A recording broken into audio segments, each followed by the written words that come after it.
안녕하세요. 까치살모입니다. 오늘은 여러 가지 이야기를 해볼까 하는데요. 우선 할 이야기는 풍산의 동축반전 드론 아시죠? 풍산에서 개발한 드론인데요. 이 드론은 사람들이 많은 관심을 가질 정도로 우수한 드론이지만 아직까지 우리 군에서 채택을 하지 않았습니다. 특히 작년에는 채택을 위해서 테스트를 했지만 그 테스트에서 탈락을 해서 채택이 불발되었는데요. 그런데 이번에 이 풍산의 동축반전 드론을 우리가 앞으로 개발하게 될 차기 전차인 K3 전차에 탑재하기로 결정이 되었다고 합니다. 그래서 분명 우리 군에서는 탈락을 했는데 어떻게 해서 우리 K3 전차에 채택이 된 건지 그 이야기를 해볼까 합니다. 그 전에 앞서서 이번에 경북 성주를 떠나서 중동 지역으로 재배치되었던 사드 미사일의 발사대가 성주로 복귀했다고 하네요. 사드의 미사일 발사대 6개가 전부 성주에 돌아왔다고 합니다. 그래서 다행히도 주한미군의 사드 포대는 이제 정상적으로 작동을 하게 되었다고 합니다. 그러나 아직 여전히 사드와 같이 중동 지역에 재배치되었던 주한미군의 패트리어트 포대는 복귀하지 않고 있는 것 같네요. 그리고 한화에서는 이번에 아르헨티나 장갑차 개량 사업에 참여한다고 하네요.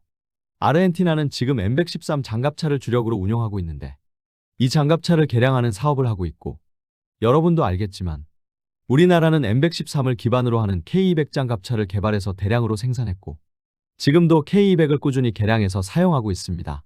그래서 지금 한화에서는 아직도 전 세계에 많이 남아있는 M113 장갑차 개량 사업에 뛰어들었다고 합니다. 그래서 이번에도 아르헨티나의 M113을 개량하는 사업에 참여하려 한다고 하네요. 이 밖에도 태국과 그리스에서도 M113의 개량 사업에 참여하려고 노력하고 있다고 합니다. 확실히 여전히 전 세계에는 M113을 운용하는 나라들이 많고 그래서 여전히 M113의 개량 수요가 있는 게 사실이니까요. 그리고 이번에 프랑스 파리에서 유로사토리가 열렸는데요. 그런데 이번 유로사토리에 정말 재미있는 물건이 나왔습니다. 여러분 혹시 기억하실지 모르겠지만 원래 독일에서 전차를 개발하고 생산하는 회사는 크라우스 마파이 베크만, 그러니까 KMW인데요. 그런데 독일 내에서 전차를 개발하고 생산하는 KMW에 도전하는 회사가 있었고 그 회사는 라인메탈이라는 회사인데요.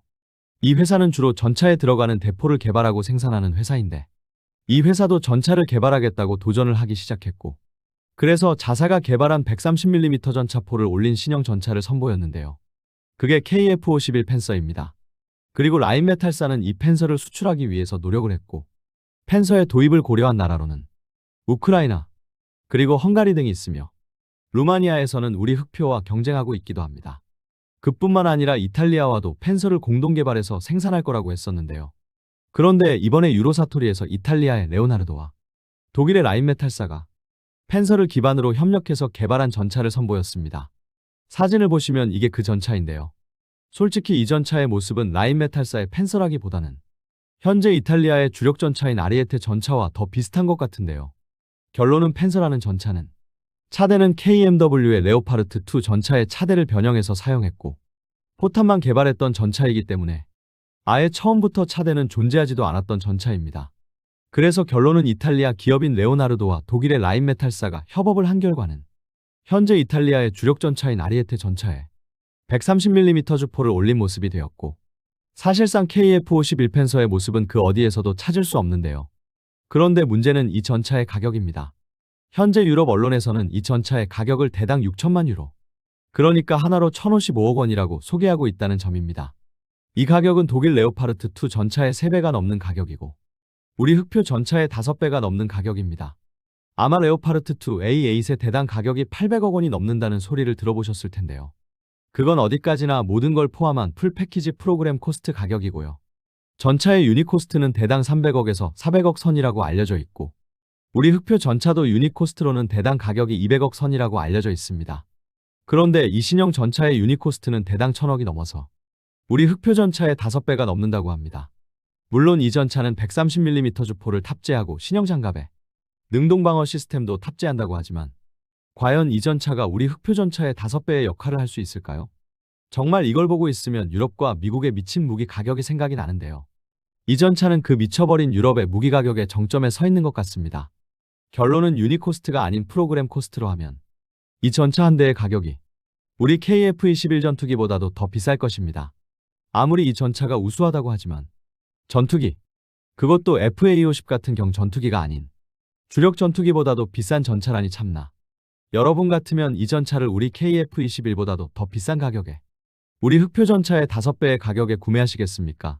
지금 트럼프는 연일 유럽에서 미군의 역할을 축소한다고 하고 있고 유럽 스스로가 지키라고 하고 있는데요. 정말 유럽은 아직도 정신 차리려면 멀었네요. 과연 이따위 무기를 개발하고 생산해서 미국이 떠나간 빈자리를 채울 수 있을 거라고 보는 건지 기가 막힙니다. 재미있는 점은 지금 이탈리아의 주력 전차는 아리에테 C1이라는 전차인데 이 전차도 이탈리아에서 직접 개발했지만 이탈리아 말고는 그 어느 나라도 선택을 하지 않은 전차인데요. 아마 이 전차도 아리에테처럼 이탈리아만 도입하고 말 것 같네요. 이따위 무기로 미국이 떠나간 자리를 채우려면 유럽 국가의 전체 예산을 군사 분야에 투자해도 부족할 것입니다. 한마디로 유럽은 아직도 정신 차리려면 멀어 보이네요.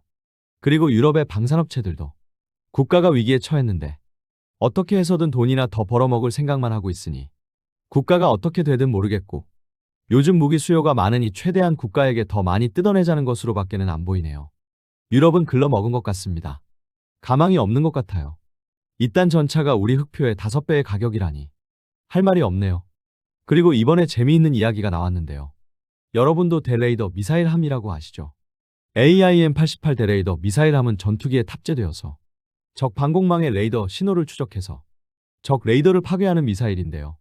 그런데 과거 이 미사일은 우리가 미국에게 KF-21의 탑재를 요구하자 미국이 대한미사일인 하풍과 함께 KF-21에 탑재하는 걸 거부한 미사일입니다. 미국 측에서 이 미사일의 탑재를 거부한 이유로 이야기한 게 신형 미사일을 개발하고 있기 때문이라고 했는데요. 그래서 개발된 게 AIM-88G AARGM-ER이라는 미사일인데요. 사진을 보시면 이 미사일이 그 미사일입니다. 과거의 함은 그냥 일반적인 평범한 미사일의 형태였는데 새로 개발한 미사일은 미사일의 외형을 완전히 변경하고 사거리를 2배로 늘렸다고 합니다. 그런데 실제로 미국에서 이 미사일을 개발한 이유는 사거리를 2배로 늘리기 위해서도 있지만 특히 F-35 전투기의 내부 무장창에 탑재하기 위해서인데요. 기존의 레이더 미사일은 F-35의 내부 무장창에 탑재하는 게 불가능했지만 이 미사일은 F-35의 내부 무장창에 탑재하는 게 가능합니다. 그래서 이 미사일을 개발한 노스롭 그루먼은 지금은 이 미사일의 개발을 끝내고 그 파생형 개발에 들어가 있습니다. 우선 처음으로 알려진 파생형은 이 미사일의 형상을 그대로 이용한 공대지 미사일입니다. 이 미사일은 어디까지나 적의 레이더를 역탐지해서 공격하는 대레이더 미사일이고 그래서 일반적인 공격에는 사용하지 못하는데요. 그래서 노스롭 그루먼은 이 미사일을 일반 공격에도 사용할 수 있는 모델을 개발하고 있으며 최근에는 RS라고 해서 전투기에 탑재하지 않고 지상에서 발사를 해서 적의 방공망을 공격하는 지상 발사 모델을 개발한다고 합니다. 그런데 이번에 좀 재미있는 이야기가 나왔는데요. 무슨 이야기냐면 함대 레이더 미사일의 지상 발사 모델의 부스터를 우리 한화에서 개발하기로 했다는 이야기입니다. 여러분도 아시겠지만 요즘은 전투기의 운용 유지비가 갈수록 비싸지고 그래서 전투기 한 대를 공중에 띄워서 그 전투기에 탑재된 미사일을 발사해서 목표를 공격하는 건 과거보다 엄청나게 많은 비용이 들어갑니다. 그래서 요즘은 전투기가 하는 임무를 굳이 전투기를 띄워서 할 필요 없이 그냥 전투기가 발사하는 무장을 육상에서 발사를 해서 공격하는 발상이 유행인데요. 대표적인 예가 전투기에서 사용하는 SDB라는 소형 관통탄에 부스터를 달아서 하이마스 다련장에서 발사하게 변형한 GLSDB가 있는데요. 노스롭 그루먼도 자신들이 개발한 함 ER 대레이더 미사일에 부스터를 달아서 전투기가 필요 없이 육상에서 발사를 해서 적 레이더를 무력화시키는 무기를 개발하고 있고 당연하지만 전투기에서 발사를 하지 않으면 사거리가 대폭 줄어들기 때문에 사거리가 줄어들지 않으려면 부스터를 달아야 하는데요. 그걸 우리 한화가 개발하기로 했다는 것입니다. 그리고 제가 보기에는 앞으로 우리나라 방위산업의 미국 시장 진출은 이런 식으로 이루어져야 한다고 봅니다. 여러분도 알겠지만 지금 우리는 K9 자주포의 차륜형 모델 등을 미국에 판매하기를 희망하지만 제가 과거부터 이 사업에 우리가 선정될 가능성은 그리 높지 않다고 했는데요. 지금 미국은 과거보다 무기 수입에 대한 보호장벽이 더 높아졌고 그래서 현실적으로 완성된 형태의 무기를 미국에 판매하는 건 결코 쉽지가 않습니다. 그래서 우리가 해야 할 방법은 완성된 무기로서의 공급이 아니라 무기의 부품 공급으로 미국 시장을 개척해야 한다고 생각을 합니다. 제가 여러 번 이야기했지만 지금 미국은 무기가 부족해서 난리이고 그래서 무기 생산량을 대폭 늘리겠다고 주장은 하지만 문제는 공급망 문제 때문에 그게 불가능할 거라고 제가 이야기했는데요. 그래서 미국이 무기의 생산량을 대폭 늘리려면 가장 문제가 되는 공급망 문제를 해결해야 합니다. 그리고 바로 미국의 무기의 부품을 그 누구보다도 빨리 공급할 수 있는 나라는 우리나라입니다. 그래서 지금 무기 생산에 있어서 부품의 공급망 문제를 겪고 있는 미국에게 부품을 공급하는 식으로 우리는 미국에 진출해야 한다고 생각을 합니다. 그리고 실제로 지금 이번에 한화뿐만 아니라 미국의 무기 생산 공급망에 참여하려는 움직임들이 지금 국내 여기저기에서 나오고 있습니다. 아마 그래서 이 소식 말고도 앞으로는 우리나라에서 생산하는 부품이 미국 무기에 탑재되게 되었다는 소식이 정말 많이 나오게 될 것입니다.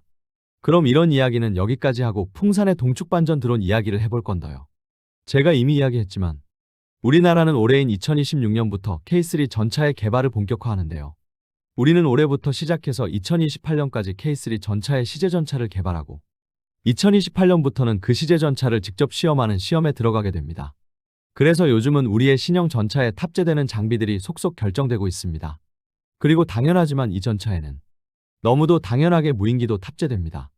그런데 이번에 우리 K3 전차에 탑재되는 무인기가 결정되었습니다. 이번에 우리 차기 전차에 탑재되는 무인기는 바로 풍산의 동축반전 드론입니다. 동축반전 드론이 무엇인지는 여러분도 잘 아실 것입니다. 과거에 저는 이 드론을 소개하는 영상을 만들었고 그 영상이 제가 올린 영상 중에서 가장 높은 조회 숫자를 기록한 영상인데요. 풍산은 과거에 포탄에 탑재해서 정찰하는 일종의 정찰 장비로서 동축반전 드론을 개발했으나 우리 군에 채택이 안 되어서 지금은 보병이 휴대해서 적을 공격하는 용도나 아니면 정찰을 하는 용도로 개발 중인데요. 현재 풍산이 개발하고 있는 동축반전 드론은 두 종류입니다. 하나는 MCD2라는 모델이고 또 하나는 MCD7이라는 모델인데요. MCD2는 무게 2kg의 보병 휴대용 모델이고 MCD7은 무게 7kg의 차량 탑재 모델입니다. 그리고 동축반전의 주력 모델은 MCD7입니다. 그런데 문제는 작년에 있었는데요. 작년에 풍산은 우리 군과 이 MCD7을 차량에 탑재하는 시험을 시행했습니다. 왜냐하면 우리 군은 이 시험에서 결과가 좋으면 각종 차량은 물론 흑표 전차에도 동축반전 드론을 탑재한다고 했기 때문입니다. 그런데 문제는 정작 시험에서 풍산의 동축반전 드론은 우리 군의 시험을 통과하지 못하고 탈락을 했습니다. 그래서 우리 군의 채택이 불발되었는데요. 그럼 왜 우리 군은 풍산의 동축반전 드론을 탈락시켰느냐라고 했을 때 좀 어이가 없는 이유에서 탈락을 시켰습니다. 우리 군이 풍산의 동축반전 드론을 탈락시킨 이유는 달리는 차량에서 드론을 회수할 수 없다는 이유였습니다. 아니 지금 전 세계에서 달리는 차량에서 회수할 수 있는 드론이 있기는 한가요? 제가 몰라서 그러는데 그런 드론이 있냐는 말입니다. 그래서 정말 어거지에 가까운 이유로 우리 군은 풍산의 동축반전 드론을 탈락시켰고 그래서 우리 군의 채택은 불발되었고 당연히 흑표 전차에 탑재하는 것도 이루어지지 않았는데요. 당연하지만 동축반전 드론은 풍산만 개발하고 있는 건 아닙니다. 전 세계에서 대표적인 동축반전 드론으로는 이스라엘의 파이어플라이 그리고 미국의 스피릿 등이 있는데요. 풍산의 동축반전 드론은 이 드론들과 비교해도 결코 성능이 뒤떨어지지 않는 아니 더 우수한 모델로 알고 있습니다. 그런데 우리 군은 말도 안 되는 이유로 이런 우수한 드론을 도입하지 않았는데요. 문제는 차량 탑재형인 MCD7뿐만 아니라 보병 휴대형인 MCD2도 지금 육군에서 도입한다는 이야기가 안 나와서 이렇게 훌륭한 드론이 육군의 무식함으로 인해서 사장되는가 하고 걱정을 했습니다. 그런데 이번에 좀 재미있는 이야기가 나왔습니다. 지금 우리는 흑표 전차의 뒤를 잇는 K3 전차를 개발 중이고 지금 K3 전차 개발의 주사업자는 현대로템입니다. 그리고 현대로템 측에서 우리 풍산의 동축반전 드론을 K3 전차에 탑재하기로 했다고 합니다. 한마디로 이번 결정은 우리 군에서 결정한 게 아니고요. 당연한 게 지금 우리가 개발하는 K3 전차는 아직 우리 군에서 채택이 되지 않았고 방사청과 그리고 국방과학연구소가 중심이 되어서 개발하는 기술 실증 모델이기 때문입니다. 그리고 당연히 그래서 이 전차에 탑재되는 장비도 우리 군에서 채택을 하지 않았고 방사청이나 주사업자인 현대로템에서 채택을 하는데요. 이번 드론 선정은 현대로템에 의해서 이루어진 것 같습니다. 더 웃기는 건 여러분도 알겠지만 한화에서도 국산화율이 낮은 레드백 장갑차 대신에 국산화율을 대폭 높인 KNIFV라는 차기 장갑차를 개발하고 있는데 풍산 측에 따르면 한화 측에서도 동축반전 드론에 대한 소요 문의를 해왔다고 합니다. 참고로 KNIFV는 한화가 방사청 산하의 국방기술진흥연구소의 개발 자금을 지원받아서 개발하는 장갑차로 그래서 이 장갑차도 우리 군과는 직접적으로 상관이 없습니다. 한화 측에서 차기 장갑차에 풍산의 동축반전 드론을 탑재하려는 이유는 당연히 차기 장갑차에는 대전차 미사일이 탑재되는데요. 문제는 새로운 대전차 미사일의 사거리가 너무 길기 때문에 장갑차에 탑재되는 광학 센서로만 목표를 포착할 수는 없고 가시선 밖의 목표도 포착을 해야 하는데요. 바로 그 목적으로 사용하기 위해서라고 합니다. 한마디로 장갑차에서 동축반전 드론을 먼저 띄우고 동축반전 드론이 장갑차에 가시선이 미치지 않는 곳까지 가서 가시선 밖 목표를 포착하면 장갑차에서 그걸 바탕으로 대전차 미사일을 발사해서 목표를 공격하기 위해서라고 합니다. 이처럼 이번에 우리 K3 전차와 그리고 차기 장갑차의 풍산의 동축반전 드론이 채택된 건 우리 군과는 전혀 상관없이 각 업체들이 기갑 차량에 탑재하는 드론이 필요했고, 최소한 이 회사들이 보기에는 외국의 다른 드론보다도 우리 풍산의 동축반전 드론이 더 우수했기 때문입니다. 그래서 우리 풍산의 동축반전 드론의 우수성은 정말 우리나라 군대 빼고는 이미 우리나라에서도 다 알고 있다고 할 수 있는 것이고, 결론은 풍산의 동축반전 드론이 우리 군에 채택이 되지 못한 건 이 드론이 성능이 떨어져서가 아니라 우리 군이 무식해서라는 걸 다시 한번 증명하게 되었습니다. 아무튼 그래서 풍산의 동축반전 드론은 우리의 차기 전차와 차기 장갑차에 전부 탑재되게 되었고, 과연 이런 상황에서도 우리 군이 이 기갑 차량들을 정식 채용할 때도 풍산의 동축반전 드론을 채택하지 않을 건지가 궁금해지는데요.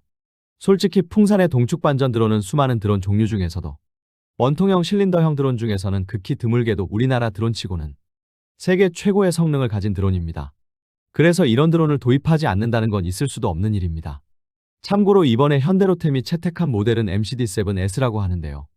S가 무엇을 의미하는지는 저도 잘 모르겠네요. 아무튼 그래서 움직이는 차량에서 회수할 수 없다는 말도 안 되는 엉터리 이유로 우리 군에 채택이 안 된 풍산의 동축반전 드론은 엉뚱하게도 우리 업체들에 의해서 우리의 차기 전차와 차기 장갑차에 전부 채택이 되었네요. 이걸 뭐라고 해야 하는 건지 오늘은 여러 가지 이야기를 해봤는데요.